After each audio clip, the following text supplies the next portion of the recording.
శ్రీ గురుభ్యో నమ.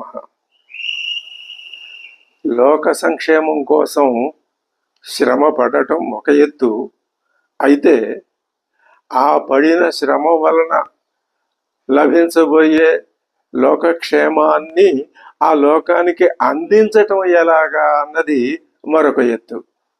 వాల్మీకి మహర్షి 24,000 శ్లోకాలు, 500 సర్గలు, 6 కాండలతో రామాయణాన్ని అద్భుతంగా తీర్చిదిద్దాడు.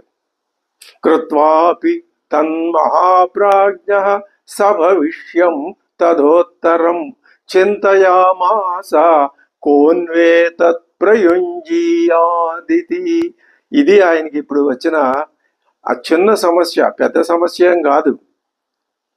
అయినా ఆయన ఆలోచన అలా వచ్చింది. నేను ఈ రామాయణం అంతా సంపూర్ణంగా రచించాను, దీనిని లోకంలో ఆ ప్రాచుర్యానికి తీసుకుని వెళ్ళి దీని ఫలితాల్ని సాధకులైన వారికి, అలాగే కాకుండా అంత మాత్రమే కాకుండా మొత్తం ప్రజానీకానికి అంతటికీ, లోకులంతటికీ, ప్రాణికోటికి అంతటికీ దీని వలన ఏ విధమైనటువంటి ఉపకారం జరగాలని ఆశించబడిందో అది వాళ్ళకి తెలియజెప్పటం ఎలాగా అని ఆయన కృత్వాపి తతు మహాప్రాజ్ఞ.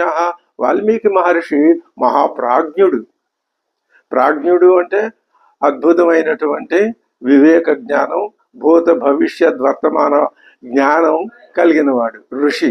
కృత్వాపి తన్మహాప్రాజ్ఞ సభవిష్యం తదోత్తరం.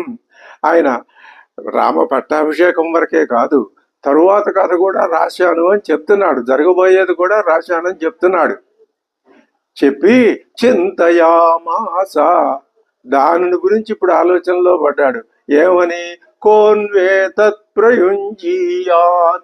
ఈ రామాయణాన్ని మరి అది పాఠ్యే గేయచ మధురం కదా, అది చదువుకున్నా ఆనందాన్ని ఇస్తుంది, ఫలితాన్ని ఇస్తుంది, మోక్షాన్ని ఇస్తుంది.